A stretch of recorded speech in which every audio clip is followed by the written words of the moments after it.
Amigos televidentes, muy buenos días. Nos acompaña María Fernanda Espinosa, ministra coordinadora de Patrimonio. Hablaremos sobre algunos temas vinculados justamente a su gestión en este Ministerio Coordinador.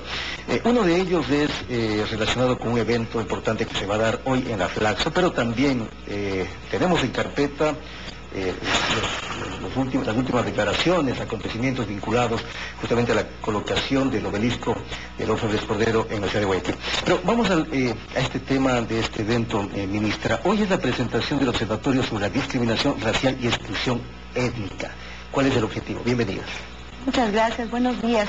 Realmente el Gobierno Nacional estableció por decreto ejecutivo, el decreto 60, la lucha contra toda forma de discriminación racial, étnica y cultural. Esto es una política de Estado, la coordinación del Plan Nacional está acá en Patrimonio, y en el marco del Plan contra el Racismo, del Plan Nacional que coordinamos, pues se ha acordado con Flaxo establecer un observatorio que mire las prácticas racistas que lamentablemente se ejercen todavía en este país. ¿Qué tipo de prácticas han en este momento identificado ustedes, diríamos, previamente? Hemos terminado hace muy pocas semanas un estudio que revela, que consulta con el Ecuador si es que en el Ecuador todavía existe el racismo. Casi la mitad de los ecuatorianos reconocen que el Ecuador es un país racista y que todavía permanecen y prevalecen prácticas racistas. El propósito del observatorio es tener un equipo interdisciplinario de académicos en alianza con Flaxo para observar las políticas públicas, el ejercicio legislativo, pero las prácticas cotidianas de los ciudadanos también. Es una suerte de colectivo de investigación y de acción que nos permita corregir en la práctica y afinar nuestra política pública. Ahora, la discriminación racial, la exclusión, viene de lado y lado porque se ha dicho que, por ejemplo, si bien es cierto, es común escuchar la discriminación a la raza negra, a la raza indígena, pero también que del otro lado hay eso, es decir, que los indígenas discriminan a los mestizos, por ejemplo. Bueno, yo pienso que una sociedad democrática y un Estado plurinacional, como es el Estado ecuatoriano, no se puede permitir prácticas de discriminación de ningún tipo, ¿no? Y peor, una discriminación basada en la condición étnico-cultural de un individuo.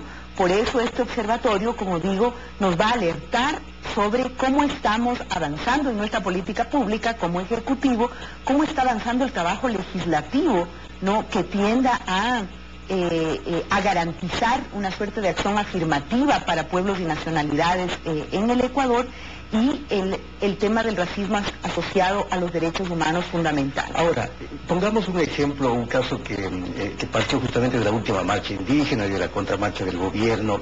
Se dijo, vamos a sentarnos en una mesa de diálogo, por parte del Ejecutivo, vamos a sentarnos en una mesa de diálogo, pero vamos a sentarnos con ustedes, y con ustedes no.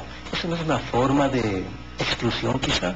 Yo pienso que no hay que mezclar el escenario del debate político, del derecho genuino al disenso, y una voluntad de desestabilización democrática de un gobierno tan legítimo y tan estable como el gobierno de la Revolución Ciudadana. Yo creo que ahí sí no cabe mezclar ambas cosas. Y resulta que hay que reconocer, si nosotros hacemos un análisis de la marcha, de la caravana, que marcha poco fue, marcha fue en la que yo misma participé en el año 92, la marcha del Puyo a Quito por la defensa de los territorios indígenas de la Amazonía en esa época. Esta caravana que llegó a Quito, fíjese usted cuál es la composición: más participación del MPD que de ningún colectivo indígena, y aquellos que lamentablemente participaban señalaron haber sido prácticamente obligados, so pena de tener que pagar multas y no tener acceso a turnos de agua y cosas así. Pero este no es el propósito. El observatorio es un observatorio que nos va a permitir medirnos, automedirnos, para ver si estamos cumpliendo con el decreto 60 que establece el presidente en el año 2008, que dice que los 365 días del año tienen que ser días para combatir la discriminación y el racismo. Vamos rápidamente con otro tema, ministra. Hoy, justamente, Diario Hoy dice en un titular: el obelisco de León Férez Cordero no está en zona patrimonial. Alexis Mera, secretario jurídico de la Presidencia, discrepa con posición del Instituto de Patrimonio Nacional. ¿Cuál es su comentario? Bueno, efectivamente ocurre que toda la zona de la Planchada incluso tiene una declaración específica patrimonial, que las coordenadas para la declaratoria de las peñas, hace 30 años justamente este año se cumplen 30 años de la declaratoria de las peñas como sitio del patrimonio nacional, no es un patrimonio local, es un patrimonio del país entero que incluye a la zona de la Planchada.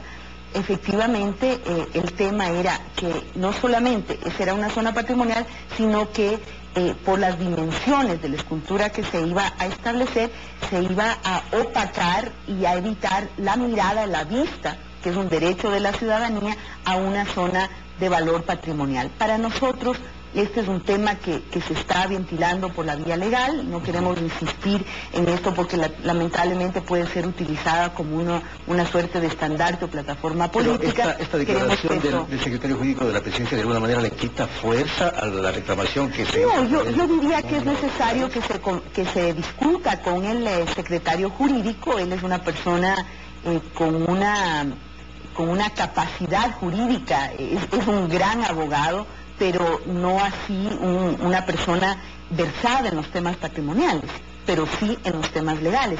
Yo creo que es necesario que se dialogue, se converse y además se pueda llegar a una mirada común que permita que este proceso siga por la vía legal y se evite que esto esté en el centro del debate. En el Ecuador hay tantos temas importantes, es tan doloroso ver las provincias que están en emergencia, la gente que está sufriendo por efectos del cambio climático. Hemos sido víctimas tremendamente azotadas por los efectos del cambio climático. Hay tantos temas de preocupación en el país y yo creo que esto ya debe llegar a un fin, debe seguir los canales legales y debemos continuar haciendo nuestro trabajo de preservación de los patrimonios del país. No obstante, a raíz de la entrega o la presentación de esta denuncia por parte del Patrimonio de Guayaquil a la Fiscalía, el alcalde Nebot reaccionó y dijo que quieren meterle preso y destituirle con esta denuncia. ¿Es lo que quiere el gobierno?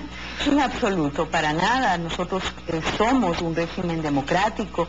El alcalde es una autoridad de elección popular y evidentemente eso hay que respetar. Yo sí pienso que hay una suerte de dramatización. Yo creo que el alcalde está plenamente consciente que hubo un error, incluso me parece en ciertos casos un error por una falta de correcta asesoría legal al alcalde. Ahí hay una clara violación a la ley de patrimonio y al Código Penal, ¿no?, que sanciona los atentados contra el patrimonio. Y me parece también, el día de ayer el señor vicepresidente Lenín Moreno dijo: ha faltado diálogo. Quizá es cierto, de ponernos de acuerdo, de dar los argumentos, de sentarse a dialogar a estas alturas cuando ya está colocado el obelisco. Desde el primer día el gobierno nacional ha buscado diálogo, explicación y acuerdos. Y creo que aquí ha habido una mala orientación del debate público. Aquí el debate público es sobre el derecho ciudadano al disfrute pleno de sus patrimonios. Aquí no es un debate si tal personaje conviene o no conviene. Jamás se ha discutido el derecho de una ciudad y de hombres y mujeres de una ciudad que quieren rendirle homenaje a un exalcalde de la ciudad. Eso jamás se ha puesto en cuestión. Y yo miro que la gente se pronuncia, que dicen que es el colmo, y además se ha lamentablemente exacerbado un espíritu regionalista que me parece que en un país como el que vivimos ahora, que es profundamente democrático, abierto al mundo, renovar viejas rencillas regionalistas, creo que no hay espacio para eso ahora, porque también son una forma de racismo. Muy bien, gracias a María Fernanda Espinosa, ministra coordinadora de Patrimonio Cultural. Vamos a una pausa, ya volvemos, no se vayan.